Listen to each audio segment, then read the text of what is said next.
ચાલો અમારી મોર્નિંગ થઈ ગઈ છે સરસ મજાની. ગુડ મોર્નિંગ, જય શ્રી કૃષ્ણ, જય સ્વામિનારાયણ. આજે સવારમાં આપણે ઇન્ડિયામાં જેમ ખાઈએ ને કેરી ને ભાખરી હોય કે કેરી ને રોટલી, હું છે ને કેરી અને જો થેપલા લીધા છે. આજે મેં બનાવ્યા છે થેપલા, મીન્સ પર એમ કે હું બ્રેકફાસ્ટ કરી લીધો છે, આપણું હજી બાકી છે. એટલે હવે આપણે સ્ટાર્ટ કરી દઈએ. દેવમભાઈ અમારા ગયા છે સ્કૂલે. ના તો દેવમને બહુ તાવ આવી ગયો દીકરાને મારા. સાંજે તો કેટલું પરેંગ રડતો હતો હો આજે રાતમાં. એને એવું કે મને એક્ઝામ છે ને એટલે રડતો હતો કે મને ઊંઘ નથી આવતી. મેં તો ઊંઘ આવી જશે. ચાલો પેલા બ્રેકફાસ્ટ કરી લો અને પછી મળીએ. ચાલો દોસ્તો, સલૂન જવાનો ટાઈમ થઈ ગયો છે, રેડી થઈ ગઈ છું.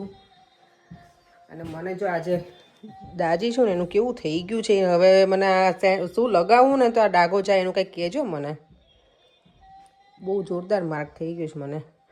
અને મને તો એવું લાગે સ્કાર ના થઈ જાય ને તો સારું. અંદર આ બાજુનું તો એટલું ડીપ છે ને. હું જો અત્યારે છે ને ફાર્મસીમાં આવી ગઈ છું, કારણ કે મને હાથમાં બતાવવું જ પડશે. જે આપણે બળ્યા હોય પછી જેમાંથી લિક્વિડ પેલું વ્હાઈટ નીકળે ને પાણી જેવું, એ હજી ચાલુ જ છે. 2 દિવસ થઈ ગયા ને તોય. એટલે મને એવું લાગે ફાર્મસીમાં બતાવી દઉં તો સારું પડે. અને ક્રીમ પણ લઈ લઉં. બીજો કાંઈ હોય હોમ રેમેડીઝ કે એમાંથી જે મને પેલો ખબર દાજ્યા પછી આપણને જે પેલો રહી જાય ને માર્ક, એ ના રહે ને એના માટે કાંઈ હોય તો પ્લીઝ મને સજેસ્ટ કરજો. કારણ કે હું એ વધારે એના માટે જ વરી છું. જો કેવું થઈ ગયું છે આખું. ચાલો તો ફાર્મસીમાં જોઈએ કે લોકો શું કહે છે. જો પ્લાન્ટ કેટલા સરસ થઈ ગયા છે ને. હવે સમર આવી ગયો છે ને તો એકદમ મસ્ત બધા ગ્રો થવા લાગ્યા છે. જો આ કેટલા ટાઈમથી ગ્રો નહોતું થતું, હવે મસ્ત થઈ ગયું છે. જો નવા નવા પાન પણ આવે છે આમાં. આ કંઈ રબર પ્લાન્ટ કહેવાય આને. અને આ બંને એવા. જો આમાંય તે નવા પાન આવે છે. અને આ કેટલું સરસ ગ્રો થઈ ગયું ને. આને ખબર નહીં બાંબુ કહેવાય કે કંઈ બીજું કહેવાતું હશે, મને નહીં ખબર. પણ બહુ જ મસ્ત ગ્રો થઈ ગયું છે ને. જય ગણપતિ દાદા. આજે મંગળવાર છે અને આવતીકાલે છે એકાદશી. તો જે હું મારો વિડીયો અપલોડ કરીશ ત્યારે તો ઓફકોર્સ બધાએ છે ને ખાઈ પણ લીધું હોય ઇન્ડિયાવાળાએ તો. કે 11 ઘણા એવું કે મને ભૂલી જવાય છે, યાદ નથી રહેતી, એટલે મેં જો એડવાન્સમાં કહું. પણ અહીંયા લોકો જે હોય એ લોકોને કદાચ યુઝફુલ થઈ શકે. અને અમારે અહીંયા જો મોસી છે ને અમારા રેડી થાય જ મેડમ. હાય માસી. એટલી મસ્ત દેખાય ને, મને બહુ ગમે. આજે જો દેવમને છે ને તાવ તો આવી ગયો હતો, પણ અત્યારે ફોન કર્યો ને તો બરાબર છે ભાઈ. પણ મને લાગે છે ખબર નહીં એને એક્ઝામનું સ્ટ્રેસ આવી ગયું કે શું થયું મને એ જ ના ખબર પડી. ગઈકાલે બહુ જ રાત્રે રડ્યો ખરો, નહીં તો એ રડે નહીં દેવમ. ગઈકાલે રડ્યો પછી પાછો મને કહે છે કે મમ્મા મને ઊંઘ નથી આવતી, મારે એક્ઝામ છે સેટ્સની. મેં કીધું કંઈ વાંધો નહીં, એક્ઝામ છે તો આ ક્યાંક પેલી એક્ઝામ હતી, કંઈ નહીં થાય, તું સૂઈ જાય. એટલે એને એવું કે મને તબિયત નથી સારી, હું એક્ઝામ આપવા જઈ શકીશ કે નહીં એમ. પણ સવારમાં પછી મેં એને પેરાસિટામોલ આપણે જે લઈએ ને આપી દીધી હતી તો નોર્મલ થઈ ગયો હતો. પણ 2-3 કલાક સુધી મને ઊંઘ ના આવી, દેવમને નહીં. અને પરેંગ મને કહેતા આજે મને માથો દુખે છે. કારણ કે ઓબ્વિયસલી ઊંઘ પૂરી ના થાય ને એટલે આપણને ગમે નહીં આખો દિવસ. પણ મારો તો દિવસ જ હતો રહ્યા. તો મને સવારમાં તો ઠંડી બહુ લાગતી હતી. દેવમને તાવ આવે ને ગમે ત્યારે મને પણ એવું જ લાગે કે મને પણ તાવ છે જ એમ. કારણ કે ઓફકોર્સ છોકરો બીમાર હોય એટલે આપણે એની જોડે જ રહીએ, ઊંઘ પણ પૂરી ના કરીએ. ખબર ને આપણે પણ ટેન્શનમાં આપણે રહીએ છોકરો બીમાર હોય ને ત્યારે. હવે ઓકે છે, બહુ કંઈ એવો બીમાર નહોતો, ટેમ્પરેચર થોડું હતું તો અત્યારે ઓકે થઈ ગયું છે. મેં ફોન કર્યો હતો ને તો કે મમ્મા હવે હું બરાબર છું. અને આવતીકાલે છે એનો ફેવરેટ સબ્જેક્ટ મેથ્સ, એની એક્ઝામ છે. 4 દિવસ માટે છે અને મંડે ટુ થર્સડે, એટલે પછી ભાઈને ફિનિશ આ વર્ષનું. દેવમ હાવ આર યુ મારો દીકરો હવે ના? ગુડ. કાલે તો મારા દીકરાને રડું આવી ગયું હતું નહીં બેટા રાત્રે? તો હું તો શોક થઈ ગઈ. મેં કીધું દેવમ કેમ ક્રાય કરતો આવ્યો. અને જ્યારે પણ ટેમ્પરેચર હોય ને તો મમ્માને જગાડવાની બેટા. હા ને શું તો એમનામાં પડ્યું રહ્યું. ઊંઘ શું થશે? કંઈ વાંધો નહીં, એમાં શું બેટા બગડે. ચાલો આજનો અમારો ડિનરનો પ્લાન છે અડદની દાળ અને રોટલા. અને અડદની દાળ છે ને મને સ્પેશિયલી લેટરમાં કથા રહી છે ને એનો મને મેસેજ હતો કે તમે જ્યારે પણ અડદની દાળ બનાવો તો મને રેસીપી આપજો. અને બીજા ઘણા વ્યુઅર્સને પણ મને હતો મેસેજ. કારણ કે હું છે ને મને એમ હોય કે મેં બતાવેલી છે એટલે હું દર વખતે હું મૂકું નહીં પછી આખી રેસીપી. પણ આજે જો મેં દાળને છે ને સવારમાં પલાળી દીધી હતી, અડદની દાળ, અને જોડે થોડી હું ચણાની દાળ લઉં. એ બંનેને પલાળીને જ ગઈ હતી. અત્યારે બાફવા મૂકી દીધી છે મીઠું નાખીને. બફાઈ જાય ને પછી આગળની પ્રોસેસ બતાવું. અને રોટલા બનાવવાના છે ને તો એનું રેડી કરી દઉં. હેલો. બોલો. શું શું બેટા બોલ મારો દીકરો? શું કરે છે?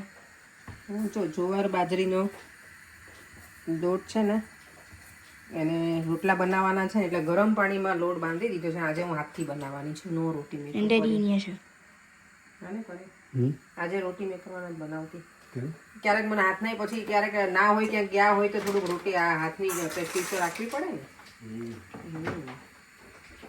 અહીંયા અડદની દાળ બફાઈ છે, જે અમારા બધાની ક્યાં છે? ફેવરેટ છે. ક્યાં છે? એની અંદર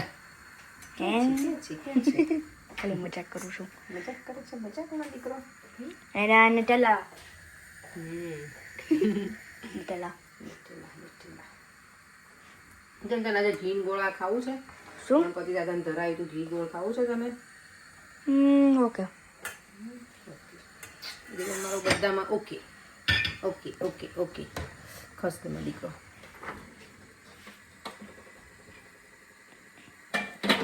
તો ઠંડી જેવું મને બહુ લાગ્યું બેટા આખો દિવસ. હીટર જ કરते ને બેટા ચાલુ છે. ઓકે.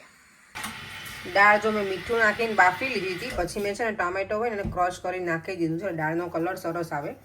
અને લીલો લીમડો નાખ્યો છે બસ જો એક દાળથી. બીજું અહીંયા મેં હવે તેલ મૂકી દીધું છે. તેલ આવી જાય ને પછી જો મેં એના વઘાર માટે લીધું છે સૂકું લાલ મરચું, લીમડો લીધો છે, રાઈ, જીરું અને આપણી આ હોમમેડ લસણની ચટણી બનાવેલી છે એ નાખીશું, અને હળદર, હિંગ. તેલ હવે આવી ગયું છે આઈ થિંક.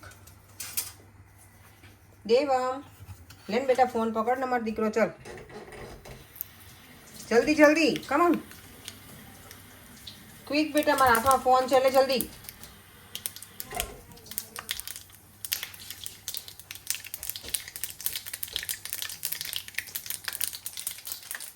પોઈન્ટ 5 કરી દો, દૂર જતો થોડો. રાઈ નાખી દીધી છે, સૂકું લાલ મરચું,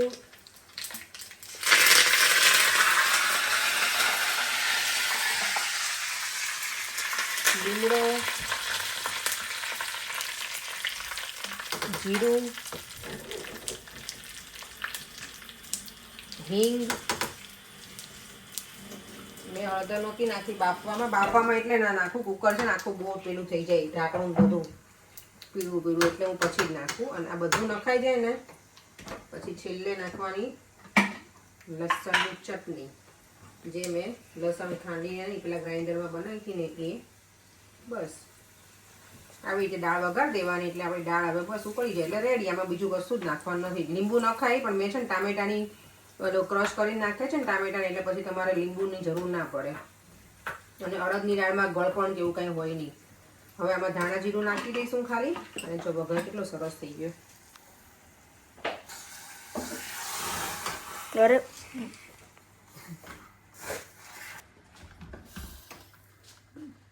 બતાય તો હાથ બતાય તારો કેવો બનાવે ડાઘો બતાય તો. મેં બતાવ્યો આજે જો. નિરાળી રોજ ફોન કરે મને, મેસેજ કરે કે બરાબર છે તારા હાથ હતો. હા એને એમ થાય કે મારા ઘરે ના નહીં તો બળવાના તો ગમે ત્યાં ખબર ને તો ગમે ત્યાં થાય.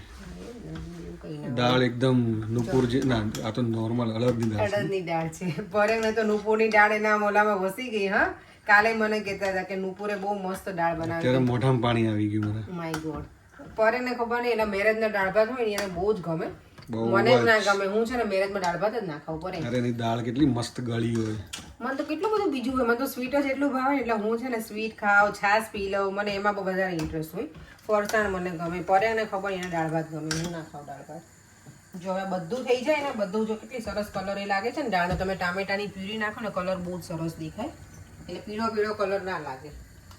અને છેલ્લે નાખી દઈશું હવે થોડું ધાણા જીરું. અને આજે મેં રોટલા બનાવ્યા છે મારા સરસ મજાના કોમળ હાથોથી. નો રોટી મેકર. આ મસ્ત રોટલો આખો ફૂલ્યો, કેટલો સરસ બને છો. જો મારી ચટાકા પટાકા દાળ મસ્ત મજાની રેડી થઈ ગઈ છે એકદમ. આપણે જે પેલા રેસ્ટોરન્ટમાં ખાઈએ ને કાઠિયાવાડી સ્ટાઇલ, બધું કાઠિયાવાડી જે ભોજન હોય ને એની જેમ અમારું આજે સરસ મજાનું રેડી થઈ ગયું છે. અગેન મારા રોટલા ભાઈ જો જે રોટલા સ્પેશિયાલિસ્ટ હોય ને એને ના ગમે, ઓફકોર્સ ના ગમે, કારણ કે મારા બધી અલગ અલગ સાઇઝમાં હોય ને એટલે પણ આ મસ્ત ફૂલ્યો છે એક રોટલો મારો. તો કિચન ક્લીન કરીને ફ્રી થઈ ગયા. આવતીકાલે છે એકાદશી, તો એના માટે મેં સાબુદાણા પલાળી દીધા છે. અહીંયા બને છે દેવા માટે હળદરવાળું દૂધ. પરેંક મને છે ને સવારના કે કરે છે અને એમને એક વખત શરૂ પડી જાય પછી બંધ ના થાય. એટલે મેં ચાલો આપણે હળદરવાળું દૂધ દેવામને બનાવી અને ગરમ ગરમ થોડું પીવડાવી દઈએ. હવે છે ને હમણાં પાછું ઠંડીનું પ્રમાણ વધી ગયું છે એટલે મેં કીધું કરી દઈએ. અને અહીંયા જો મારા એલોવેરા પ્લાન્ટને મેં કરી દીધું છે. અહીંયા તુલસીમાંના રોપે કરી નાખ્યું છે. આઈ હોપ કે તુલસીમાં સરસ થઈ જાય. અને અહીંયા બીજો એલોવેરા પ્લાન્ટ. દીકો એમાં દીકરો સૂઈ ગયો બેટા. મેં તારા માટે હળદરવાળું દૂધ બનાવી. દીકરો ચાલ પી લે બેટા, પછી સૂઈ જજો. એ થોડું ગરમ છે ને એટલે. ચલો હું છે ને નોર્મલી મારા વાઘાનું કલેક્શન બતાવતી હોય, મારા કપડાનું. આજે મારા કાનાજીના જો વાઘાનું કલેક્શન બધું નીકાળ્યું. કલેક્શન એટલે છે જ, પણ બધું મેં તો સરખું ગોઠવી દઉં. ઘણી વખત આપણને ખબર ને એમનામ જ મૂક્યું હોય ને, તો મેં તો બધું વ્યવસ્થિત રીતે ગોઠવી દઈએ. આ છે ને જો મારા સાસુ પેલું મસ્ત પિચકારી છે. હા, પિચકારી લઈને આવેલા છે. ડોલ છે ને પિચકારી છે ને કંકાવટી. અને બીજી વસ્તુ જે આવી છે ને એટલી સરસ આવી છે ને, એ મને મોકલી છે ભૂમિના મમ્મીએ. જો દર વખતે છે ને ભૂમિના ઘરે જાઉં ને, એના કાનાજીના વાઘાઈ મને એટલા ગમે, અને એના મમ્મીના ઘરે જે કાનાજી છે ને એના વાઘાઈ મને બહુ જ ગમે. એવરી ટાઈમ તો હું એને કહું કે તું જાય ને સુરત એમાં માટે લઈને આવજે. તો આ વખતે જેને મમ્મી જ ગયા હતા જોડે, કેટલા મસ્ત લઈને મોકલ્યા છે ને મારા માટે. આ બહુ સરસ છે. બંને વાઘા મસ્ત મસ્ત છે. એમાં શ્રી રાધે રાધે લખેલું છે અને આખા ડાયમંડથી જરદોઝી વર્ક ને કેટલું સરસ છે બધું. અમારા કાનાજી આ પહેરશે ને ત્યારે તો આમ આખા મસ્ત મોટા મોટા લાગશે, કારણ કે આ વાઘા છે ને ફૂલ સાઇઝમાં છે. એટલે બરાબર છે આમ તો સાઇઝ. મારા સાસુ મને કહે એવું છે અમુક અમારા જો આ પણ થઈ જાય છે કાનાજીના વાઘા આટલી નાની સાઇઝ નહીં, એટલે એની કમ્પેરિઝનમાં આ મોટા છે. એટલે જ્યારે પહેરાવીશ ને ત્યારે બતાવીશ. જો આ સેટ પણ મોકલાયો છે, સરસ છે. અને આ મુગટ મને ગમ્યું, કંઈક અલગ છે, વેલ્ક્રોવાળો. જો મુગટ નોર્મલી છે ને મુગટ મારે ઘણી વખત નાના પડે ને ઘણી વખત બહુ મોટા પડે છે. જો આ સાઇઝને થોડુંક નાનું પડે મને એવું લાગે છે મારા કાનાજીને. અને આ ઇયરિંગ્સ પણ મોકલ્યા છે, કેટલા સરસ છે ઇયરિંગ્સ. ચાલો તો આપણું ખાનું જેમ ગોઠવે ને એમાં જ બધું મસ્ત રીતે ગોઠવી દઉં. હજી 9:15 થયા છે, અડધો કલાકમાં જ બધું થઈ જશે. અને મારા કાનાજીને જે થતું નથી ને એ બધું નીકાળી નાખું. જો એમના હાથના કંગન છે ને પેલા થઈ ગયા છે, એટલે હવે આને જવા દઈશું. આવું થઈ ગયું છે અલગ. સૌથી મસ્ત વસ્તુ આ છે, જો પેલું ફિરકી ને પતંગ કેટલું મસ્ત છે. જો ભગવાનના વાઘાનું કલેક્શન છે ને 27 જોડી છે. હવે 3 ઘટે છે, 3 નહીં 4 આમ તો મહિનાના બધા અલગ અલગ પહેરાવું ને હું રોજે તોય ચાલે. મને આ બહુ જ ગમે છે. ગાયવાળા છે ને કેટલા સરસ દેખાય છે. બધા વાઘા જો કે સરસ જ છે. અને આ 2 જોડી આવા છે ઊનના, અને બાકી જો અહીંયા થપ્પા મારી દીધા છે. આ બધા ફૂલ મોટી સાઇઝમાં હોય ને એ વાળા છે. આમાં છે ને કંઈક હોય ને આપણે કંઈક શું કહેવાય ગમે પ્રસંગને એમાં ત્યારે પહેર્યા હોય ને તો બહુ મસ્ત દેખાય. કારણ કે મારા મંદિરમાં છે ને આટલી ફૂલ સાઇઝના પહેરાવું ત્યારે શું થાય બીજા બધા ભગવાન છે ને ઢંકાઈ જાય છે એટલે. અને મુગટનું પણ જો આટલું કલેક્શન છે. મુગટ એ બહુ બધા છે મારી પાસે. અને હજી એમાં 3નો વધારો થયો છે. અને 3નો નહીં 2નો. જો ચોપાટ છે, પિચકારી છે, ફિરકી છે, ફટાકડા છે અને મટુકી. આટલી વસ્તુ છે. કંઈ તહેવાર આવે ને ત્યારે. ચોપાટ મેં હજી ખોલી નથી, ખોલીને જોઈ લઈશ કે કેવી રીતે ભગવાનને રમાડવાનું ને એવું મને નથી હજી બહુ ખબર. આ કેટલી મસ્ત બકેટ છે જો રાધા કૃષ્ણની. સુઈ જાઉં પરે ટાઈમ પૂછલી. ચાલો આપણે વિડીયોનો એન્ડ કરી દઈએ. ફરીથી મળીશું કાલે નવા વિડીયો સાથે. અને જો આજના વિડીયોમાં કોઈની કોમેન્ટ હતી જ કે અડદની દાળની રેસીપી આપજો, તો આવતીકાલે તમને જોવા મળી જશે મારી અડદની દાળની રેસીપી. ચાલો હવે સુઈ જઈએ. Bye bye. જય શ્રી કૃષ્ણ. જય સ્વામિનારાયણ. બધાને એકાદશીના જય શ્રી કૃષ્ણ. બાય.